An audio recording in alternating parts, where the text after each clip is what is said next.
বাদ দিয়ে নফল নিয়ে খুবই জোরদার মেহনত করে যাচ্ছি, কিন্তু ওদিক থেকে যে আমার ফরজ ছুটে যাচ্ছে, আল্লাহর হুকুম ছুটে যাচ্ছে, আমার মায়ের অবাধ্যতা হচ্ছে, বাবার অবাধ্যতা হচ্ছে, সেদিকে আমরা মোটেও খেয়াল রাখি না। এই দুরবস্থা আজ মুসলমানের। ও মুসলমান, আজ তোমাদেরকে এই জুমা থেকে আমি একটা জিনিস জানিয়ে দিতে চাই, যারা 5 ওয়াক্ত নামাজ পড়ে না, যারা 5 ওয়াক্ত নামাজ মসজিদে আসে না, তারা কিসের জন্য জুমার দিনে আসে? এটা কি মানুষকে দেখানোর জন্য নয় যে আমি মুসলমান, আমি মুসলমান, এই জন্য আজকে জুমার দিন আমি উপস্থিত হয়েছি। সম্মানিত হাজিরিন, রাগ করার জন্য না, রাগ করবেন না, বোঝার জন্য বলতেছি। এটা আমার জানতে খুব ইচ্ছে হয় যে জুমার দিন যে মানুষের এত সম্ভব, কারণ জুমার নামাজ তো ফরজ না। জুমার নামাজ কি না বলেন? ফরজ না, ওয়াজিব। এটা কাদের জন্য? যারা 5 ওয়াক্ত নামাজ পড়ে তাদের জন্য আল্লাহ রাব্বুল আলামিন সওয়াব উপার্জনের জন্য, নেকি উপার্জনের জন্য একটা সুযোগ করে দিয়েছেন। যারা রোজা রাখতেছে, যারা রোজা রেখেছে, তাদের জন্য ঈদের নামাজ। কথা বলেন ঠিক কিনা?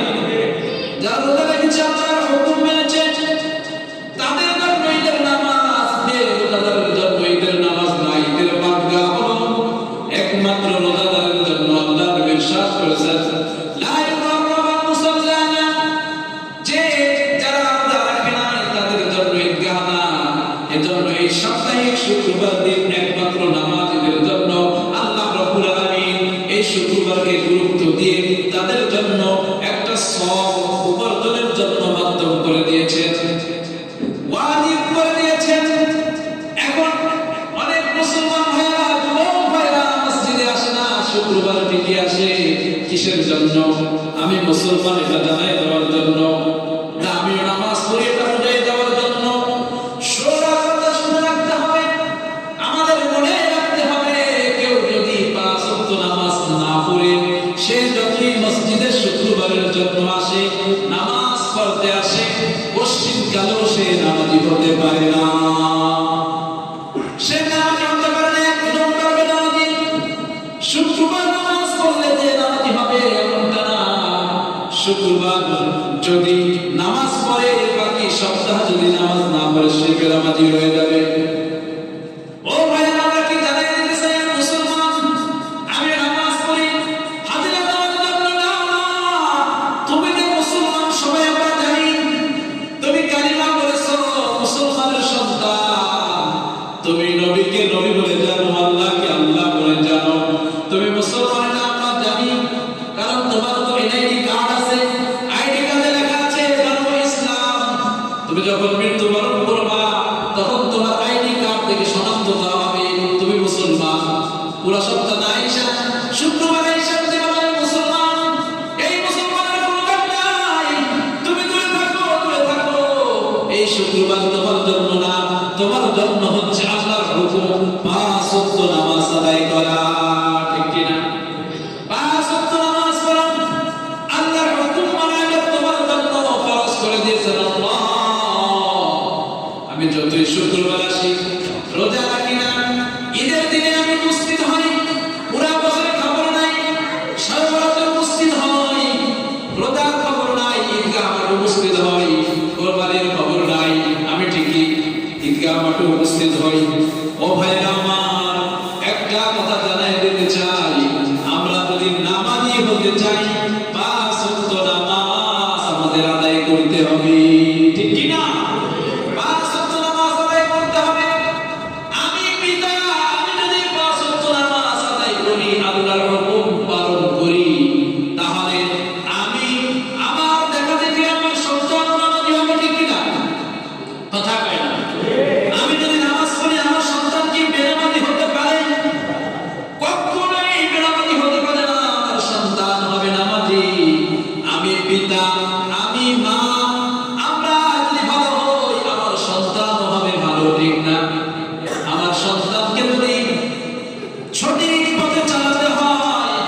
পিতার প্রতি কি হক আছে? সন্তানের প্রতি কি পিতা মাতার হক নাই? অবশ্যই আছে। এই বিষয়কে সন্তানের প্রতি পিতা মাতার কর্তব্য সম্পর্কে কিছু কিছু আলোচনা করবো। শুনবো তো ইনশাআল্লাহ সহকারে?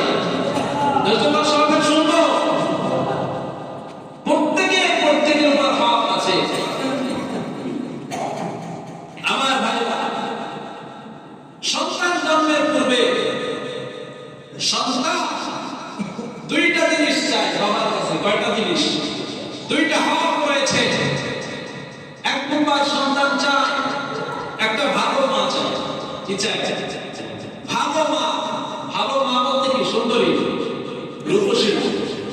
ভালো মা বলতে কি? যে আপনার হুকুম মানবে, নবীর তরিকায় চলবে, বা সুস্থ নামাজ পড়বে, দ্বীনের উপর চলবে, স্বামীর খেদমত করবে, স্বামীর মানের হেফাজত করবে, লজ্জাস্থানের হেফাজত করবে, পর্দা করবে। এই হচ্ছে ভালো মা।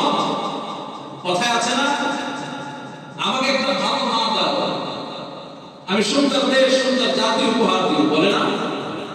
এজন্য জন্মের পূর্বে সন্তান গর্ভ অবস্থায় থেকে বলে, আমাকে একটা সুন্দর বানাও,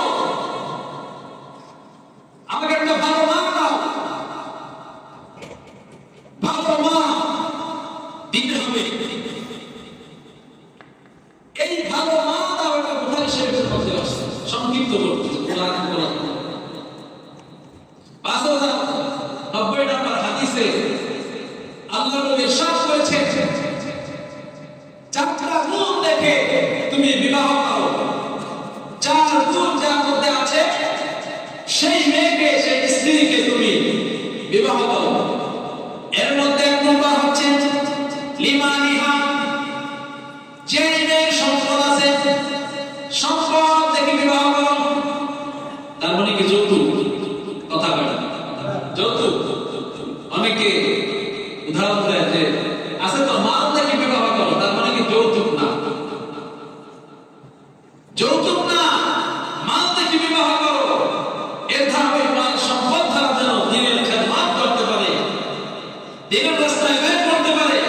হাজবেন্ড হিসাবে তোমার প্রতি কিছু ব্যয় করতে পারে, এজন্য মাল দেখে বিবাহ করো। দুই নম্বরে আল্লাহ রাসূল সাল্লাল্লাহু আলাইহি ওয়াসাল্লাম বলেছেন, ওয়া হাসামিহা, এবং তাকে হিসাবকারী সুন্দর গুণবতী দেখে বিবাহ করো। তিন নম্বর জামালিহা, সৌন্দর্য দেখে বিবাহ করো। ওয়া দীনিহা, চার নম্বর দিন দেখে বিবাহ করো। দিন লাগবে, দিনটা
থেকে আমরা পানা চাইতেছি, শয়তানের ধোঁকা থেকে পানা চাইতেছি।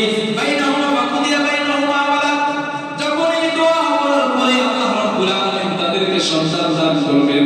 আল্লাহ বলেন লাম ইয়াদুররুহু শাইতান, শয়তান তাদেরকে ধোঁকা দিতে পারে না, শয়তান তাদের উপর নজর করতে পারে না, শয়তান তাদেরকে ধোঁকা দিতে পারে না।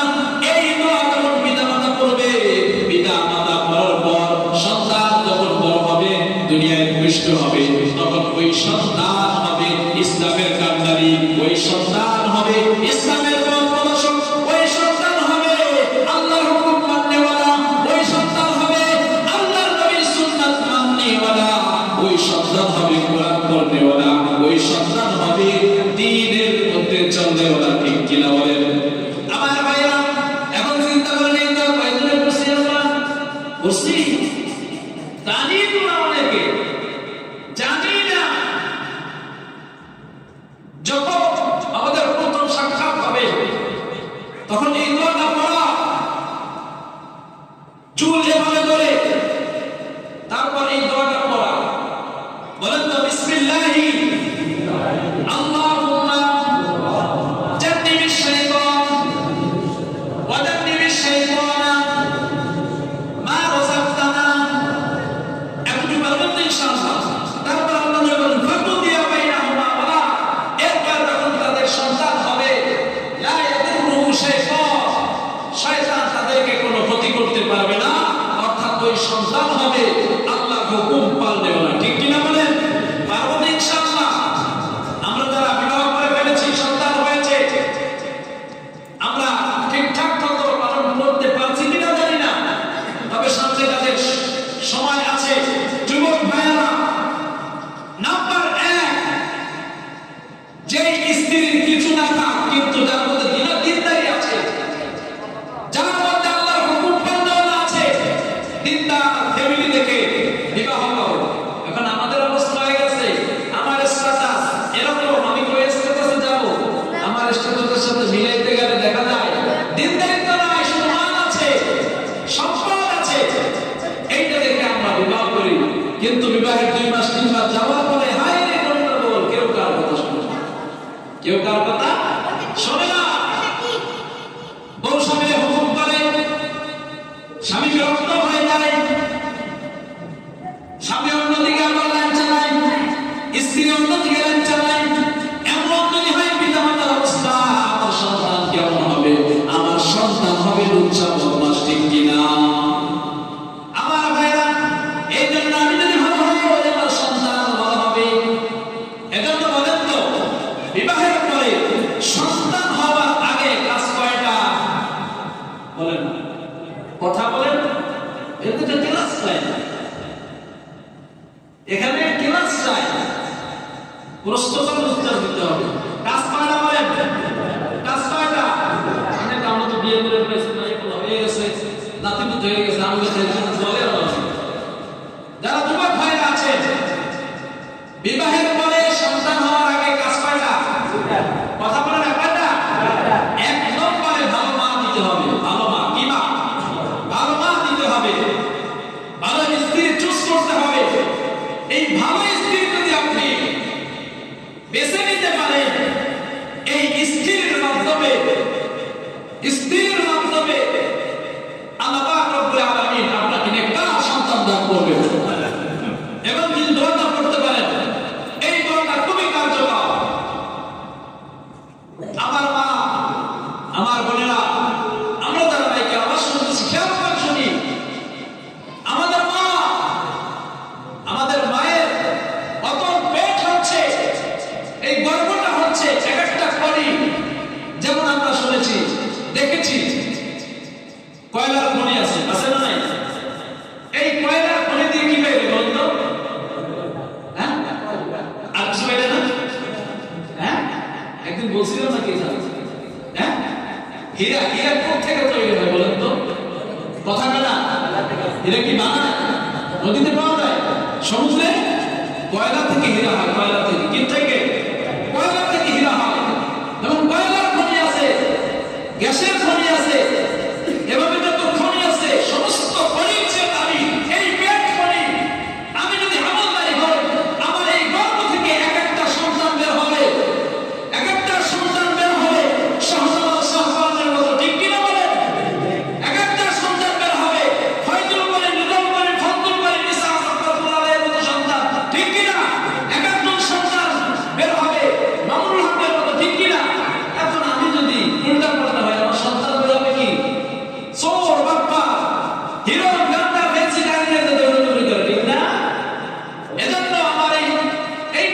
হচ্ছে পৃথিবীর মধ্যে সবচেয়ে দামি খনি।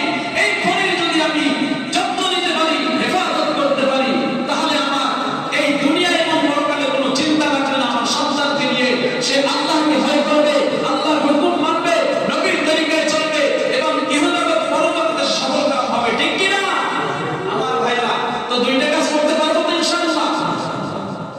এরপরে যখন সন্তান হয়ে যাবেন, সন্তান যখন ভূমিষ্ঠ হবে দুনিয়ার মধ্যে, তখন প্রত্যেকটা পিতামাতার উপর 12টা কর্তব্য রয়েছে, 12টা অধিকার রয়েছে। কয়টা? সন্তানের প্রতি পিতামাতার কর্তব্য কয়টা? 12টা কর্তব্য রয়েছে। এই 12টা কর্তব্য অধিকার যদি আমি পালন করতে পারি, এটা আমার অধিকার। যেমনি ভাবে মাতা পিতার প্রতি সন্তানের অধিকার রয়েছে, সন্তানের প্রতিও মাতা পিতার অধিকার রয়েছে। আমার ভাইরা, যখন সন্তান দুনিয়ায় গর্ভধারণ দুনিয়ায় আসবে, যখন সন্তান প্রসব করবে দুনিয়ায় আসবে, তখন 1 নম্বর কাজ হচ্ছে ওই সন্তানের কানে আযান দেওয়া। কি দেওয়া? কথা কয় না, আযান দেওয়া। কি দেওয়া? আযান দেওয়া। ছেলে হোক মেয়ে হোক আযান দিতে হবে। অনেকে বলে ছেলের কানে আযান দিতে হয়, মেয়ের কানে আযান দিতে হয় না। আবার এমন কপাল করা আছে যে মেয়ে হইলে মুখটা একবার সবুজের মতো হয়ে যায়, মুখটা একবার বাঁকা হয়ে যায়, উস্কে হয়ে যায়। কথা বলেন ঠিক না? আপনারা ঠিক করেন, ঠিক থাকবেন, ঠিক কারণে তো আল্লাহ তাআলাই কোরআনে বলেছেন। আল্লাহ বলেন যে আমি যখন তাদেরকে মেয়ে সন্তান দেই, তখন তাদের মুখ কালা হয়ে যায়। আল্লাহ রাব্বুল আলামিন বলেন, ওয়া ইযা বুশিরা আহাদুহুম বিল উনসা দাল্লা ওয়াজহুহু মুসফারসান ওয়া কাযীম। আল্লাহ বলেন, যখন তাদেরকে আমি কন্যা সন্তানের সুসংবাদ দেই, তখন তাদের মুখ উস্কে হয়ে যায়, কালো হয়ে যায়। অনেক আছে কপাল পোড়া, মেয়ে হয়েছে মুখটা কালা। মেয়ে হয়েছে কি হইব? মেয়েকে কামাই করে খাওয়াইতে পারবো? মেয়ে খোঁজ খবর রাখে না। কি রাখে না? খোঁজ খবর রাখে না। এই জন্য মেয়ে সম্পর্কে আল্লাহ নবী সাল্লাল্লাহু আলাইহি ওয়াসাল্লাম বলেছেন, যার একটি মেয়ে হোক সে একটা জান্নাত পাইলো। সুবহানাল্লাহ। যার একটি মেয়ে সে একটা জান্নাত পাইলো। মেয়েকে যদি লালন পালন করে, ইসলামের পথে চালিয়ে যদি দুনিয়া থেকে বিদায় নিতে পারে, তাহলে মেয়ে একটা জান্নাত পাইলো। তার পিতা মাতা 2টা সন্তান হলে 2টা পাইলো, 3টা হলে 3টা পাইলো। কিন্তু আমরা কপাল পোড়া মুসলমান এমন, মেয়ে হয়নি আমাদের মুখ কালো হয়ে যায়। কি হয়ে যায়? কালো হয়ে যায়। এজন্য মুখ কালো করলে হবে না। মুসা আলাইহিস সালাম আল্লাহকে প্রশ্ন করেন, আল্লাহ আপনি যখন খুশি হন কি করেন? আল্লাহ কয়, আমি বৃষ্টি দেই। কি দেই? বৃষ্টি দেই। আবার প্রশ্ন করলেন, আপনি যদি আরো বেশি খুশি হন তাহলে কি দেন? কি করেন? আল্লাহ বললেন, আমি মানুষের বাসায় মেহমান পাঠাই। কি পাঠাই? মেহমান পাঠাই। অনেক আছে মেহমান দেখবেন মুখটা মুসকে আছে। গ্রাম থেকে যদি শহরে আমি থাকি, আমি হাঙ্গিন ফ্যামিলি, আমার স্ট্যাটাস অনেক বড় বিশাল, গ্রাম থেকে একজন মেহমান আইলে মুখটা এমন বাঁকা করে যার মতো কখন পর দুনিয়ায় আর নাই। তা মেহমান দেখলে কি আমরা রাগ করবো? কথা বলে না, রাগ করবো না, খুশি হবো? মেহমান পাঠায় কে? মেহমান পাঠান কে? আল্লাহ মেহমান পাঠায়। তারপর প্রশ্ন করলেন, আল্লাহ এসে যদি বেশি খুশি হন তখন কি করেন? আল্লাহ বলে, আমি কন্যা সন্তান দান করি। সুবহানাল্লাহ। কন্যা সন্তান দুনিয়ায় আসতে বলে, যাও পৃথিবীতে তোমার পরিবার পরিজনকে আমি সাহায্য করব। আর ছেলে সন্তান যখন দুনিয়ায় আসে বলে, যাও তোমার পরিবার পরিজনকে তুমি সাহায্য করো। তো ভালো কন্যা, তবে কোনটাই পড়াচ্ছে কন্যা। এজন্য যাদের ছেলে আছে তারা আমার রাগ করে না যে এত ফজিলত তাই আমার ছেলে। আমার তো 4 ছেলে, 5 ছেলে। আলহামদুলিল্লাহ, আলহামদুলিল্লাহ। কোনটাই রাগ করা যাবে না। দেওয়ার মালিক কে? আমার মামার 5 মাইন্ডে 5টা মেয়ে। আবার আমার বড় মা 4 ছেলে। এরকম কাউকে ছেলে দিবে, কাউকে মেয়ে দিবে, কোন রাগ করা যাবে না। তাহলে সন্তান ভূমিষ্ঠ হওয়ার পর 1 নম্বর কাজ কি? কানে ইকামত দেওয়া। ও এক কানে ইকামত, আরেক কানে আযান। ডান কানে আযান, বাম কানে ইকামত। ছেলে হোক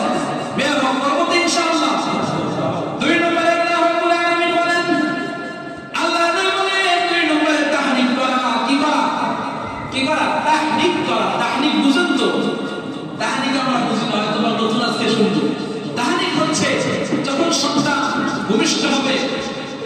ভূমিষ্ঠ হওয়ার পর আমরা তো প্রথম 1 নম্বর আযানে কামাত দিব, 2 নম্বরে আপনার আশেপাশে আল্লাহর ওলি, মসজিদের ইমাম, তাদের কাছে নিয়ে যাব।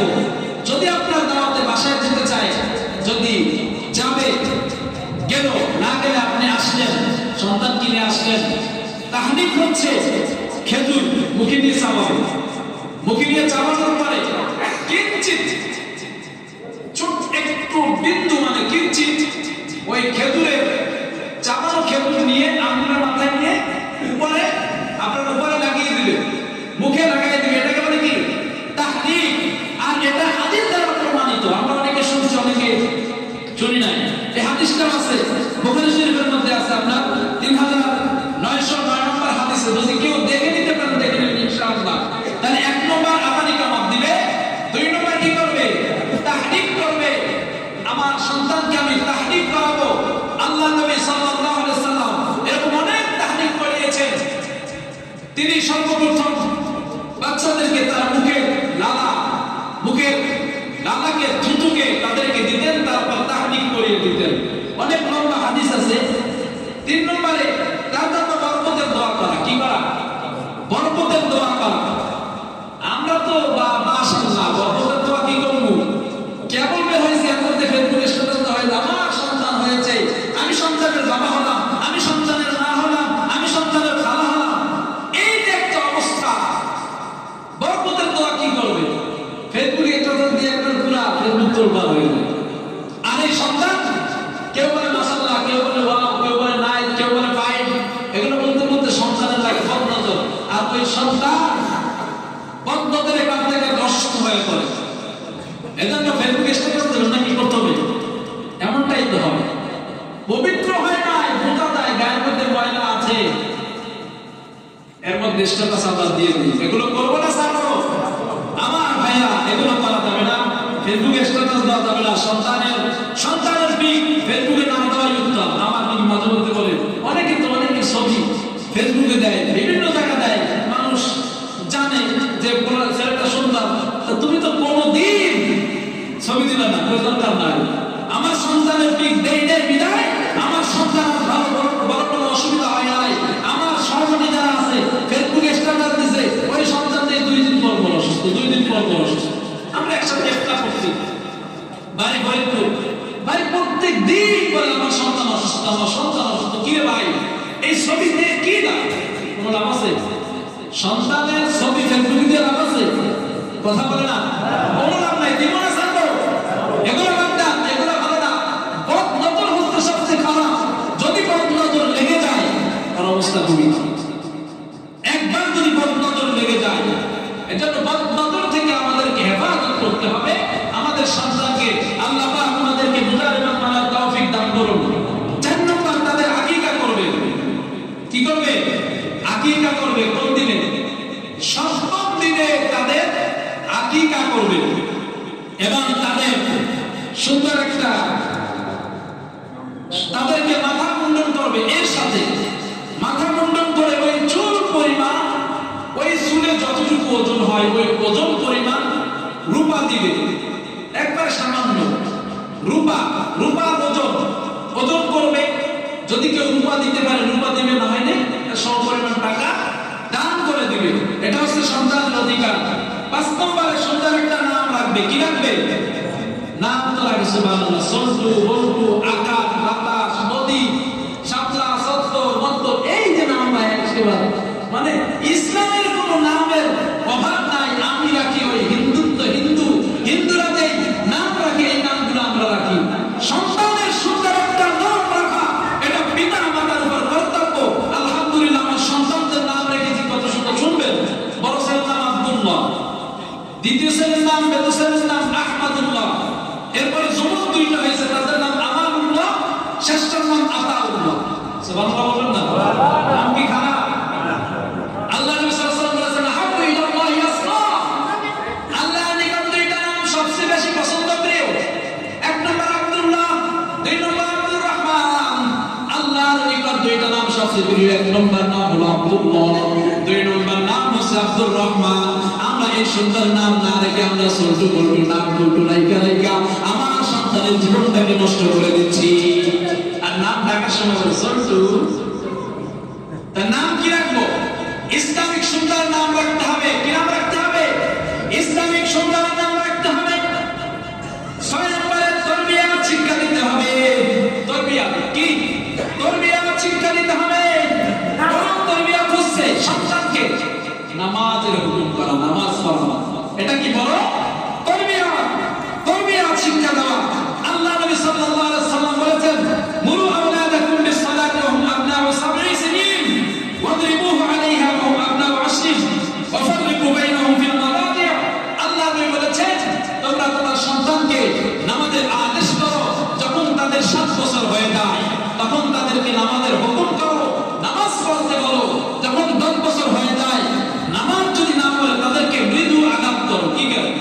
মৃদু আঘাত করো এবং সন্তানের বিছানাকে আলাদা করে দাও। কি করে দাও? আলাদা করে দাও। এই জন্য বড় তরবিয়াত হচ্ছে তাকে নামাজ শিক্ষা দেওয়া, নিজেও নামাজ পড়া, সন্তানকেও নামাজের হুকুম করা।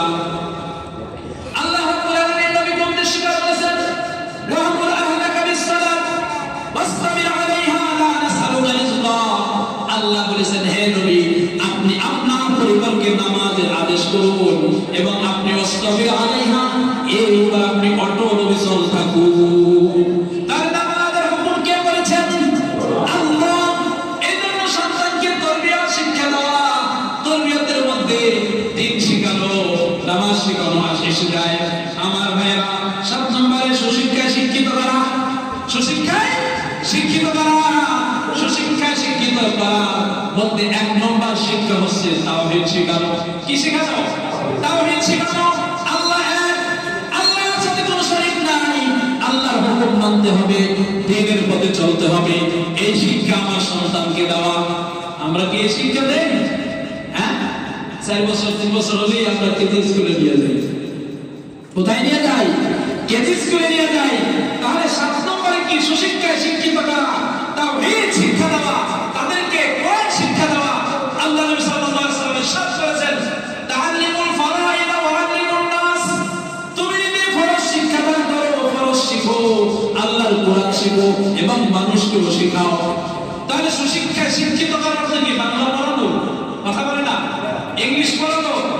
হ্যাঁ, প্রথম সুশিক্ষায় শিক্ষিত করার অর্থ হচ্ছে ইসলাম, কোরআন শেখানো।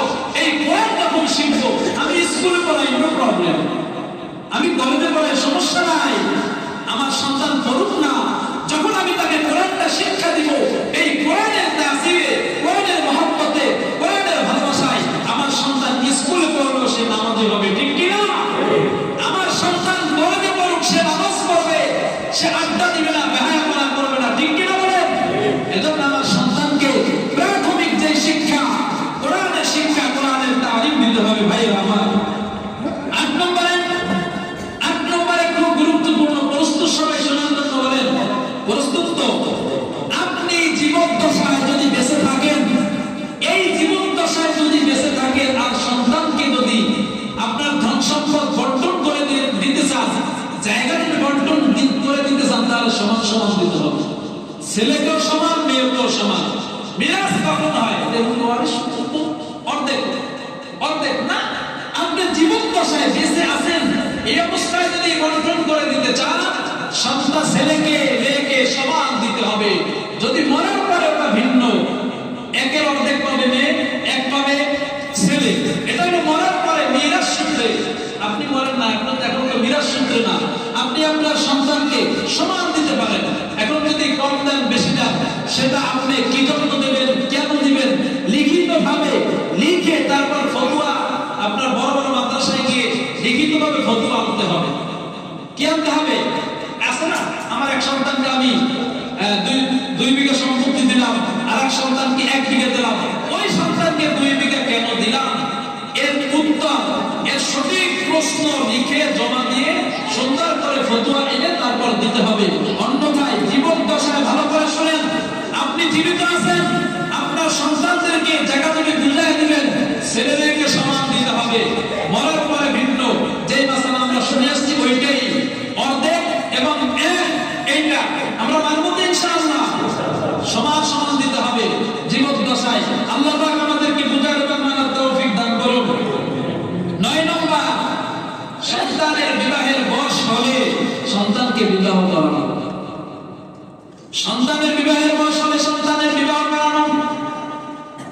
অনেক পিতা আছে সন্তানের বিবাহের বয়স হয়ে গেছে, বিয়ে করায় না। এই বিয়ে করার না কা কয় টাকা নাই, চাকরি বাকরি করে না, বউরে খাওয়াইব কি? কি বলে বউরে কি খাওয়াবে? চাকরি নাই, চাকরি নাই মানে রিজিকের মালিক কে? আপনার সন্তানের বিবাহের বয়স হয়েছে, বিবাহ করাই দেন। অন্যথায় টাকা আছে, বিবাহ করাই দেন। টাকা নাই, রোজা রাখান। এই সন্তান বিবাহের বয়স হলে যদি সন্তানকে কোন পিতা বিবাহ না করায়, ওই সন্তান যত গুনাহ করবে, যত আকাম-কুকাম করবে বিবাহ সম্বন্ধ নিয়ে, ওর একটা ভাগ আপনিও মানে সদকায়ে জারিয়া করবেন। সদকায়ে জারিয়া কি শুধু সব? কথা বলে না, কথা বলে না। সদকায়ে জারিয়া কি শুধু সব নাকি? মানে গুনাহ সদকায়ে জারিয়া আছে না? আপনি সদকায়ে জারিয়া পাইতে থাকবেন। সন্তানের 25, 30, 35, 40 হয়ে যায়, তারপর হতভাগা পিতা সন্তানকে বিবাহ করে না। চাকরি নেই, টাকা নাই। টাকা থাকলে বিবাহ করান, টাকা না থাকলে রোজা রাখান। আপনার সন্তানকে রোজা রাখতে দেন, তাহলে কোনো গুনাহ হওয়ার সম্ভাবনা নাই। কারণ রোজা রাখলে আপনার যৌন চাহিদা কমে যায়। কি করে যায়? শেষ হয়ে যায়, কিছুটা নিস্তেজ হয়ে যায়। আমরা তো বুঝি না, আপনার টাকা নাই, আমার সন্তান ওদিকে যে আমার সন্তানকে কি করতেছে আল্লাহ তাআলা ভালো জানে, আমার সন্তান জানে, আমি পিতা খবর রাখি না।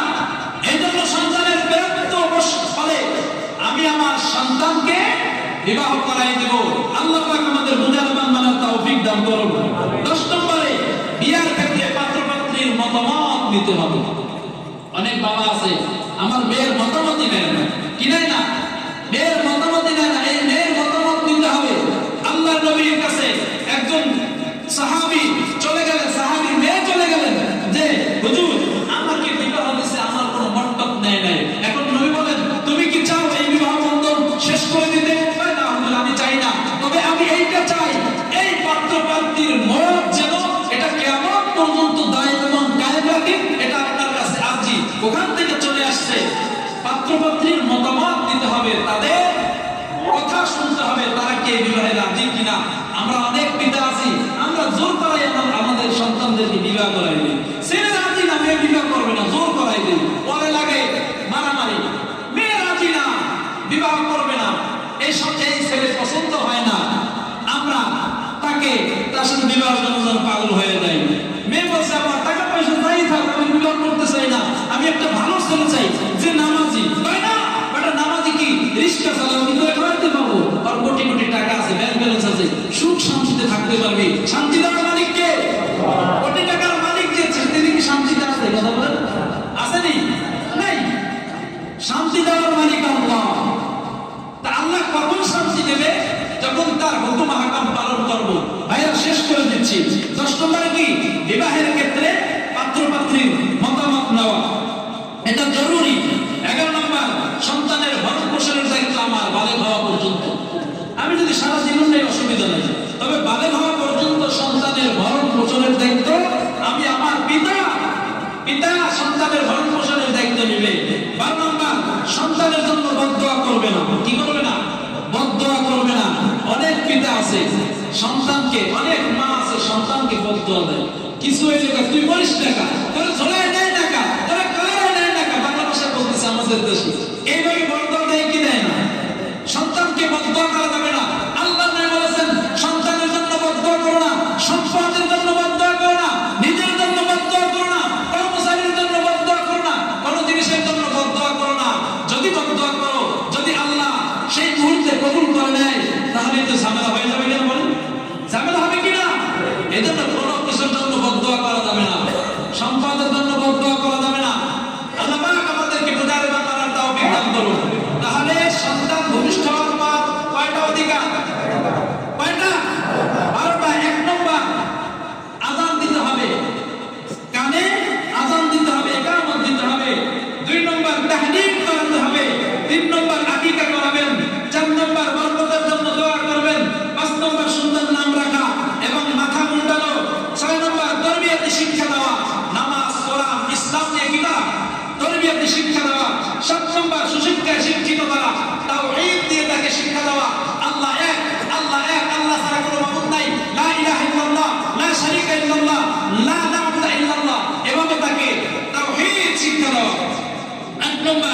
জীবদ্দশায় সম্পদ যদি আমি বন্টন করতে চাই ছেলে মেয়ের মাঝে, তখন তাদের ছেলে হোক মেয়ে হোক তাদেরকে সমান সমান দিতে হবে।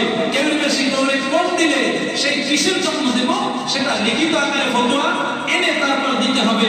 9 নম্বর, বিয়ে দেওয়ার সময় হলে তার প্রাপ্তবয়স্ক হলে ছেলে হোক মেয়ে হোক তাদেরকে বিয়ে দিয়ে দেওয়া। 10 নম্বরে বিয়ের ক্ষেত্রে পাত্র পাত্রীর মতামত নেওয়া জরুরি। 11 নম্বর, সন্তানের ভরণ পোষণ দেওয়া। 12 নম্বর, সন্তানের জন্য বদদোয়া না করা, তাদের জন্য দোয়া করা। আল্লাহ আমার সন্তানকে দ্বীনের পথে চলার তৌফিক দান করো, আল্লাহ আমার সন্তান যেন ইসলামের পথে চলতে পারে তৌফিক দান করো। পরবর্তী ইনশাআল্লাহ আল্লাহ পাক আমাদেরকে বুঝার এবং মানার তৌফিক দান করো। ভাইরা আমার একটু টাইম বেশি হয়ে গেছে নাকি? বয়স শেষ হলে